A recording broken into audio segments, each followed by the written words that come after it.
ഏറ്റവും ഭാഗ്യവാനായ പിതാവ് ആരാണെന്നറിയോ? നബി സല്ലല്ലാഹു അലൈഹി വസല്ലമ തങ്ങൾ പറഞ്ഞു തരുന്നുണ്ട്, ഒരു പിതാവിന് നാളെ സ്വർഗത്തിൽ ഉയർന്ന പ്രതിഫലം അള്ളാഹു നൽകുകയാണ്.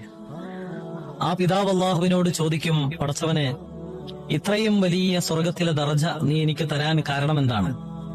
കാരണം ദുനിയാവിലെ ജീവിതത്തിൽ ഇത്രയും വലിയ സ്വർഗീയ അനുഭൂതികൾ ആസ്വദിക്കാൻ വേണ്ടിയുള്ള ഇബാദത്തുകൾ ഞാൻ ചെയ്തിട്ടില്ല. പിന്നെ എന്ത് കാരണത്താലാണ് ഇത്രയും വലിയ പദവി നീ എനിക്ക് തന്നത്?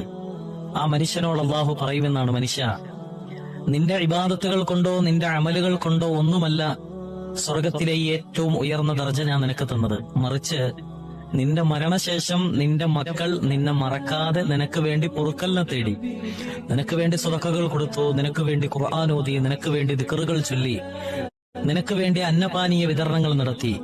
അതാണ് സ്വർഗത്തിലെ ഇത്രയും വലിയ അവസ്ഥയിലേക്ക് നിന്നെ എത്തിക്കാൻ കാരണമായത് എന്ന് ആ പിതാവിനോട് അള്ളാഹു പറയുമെന്ന് നബിയുനാ റസൂലുള്ളാഹി. ഈ പിതാവിനെ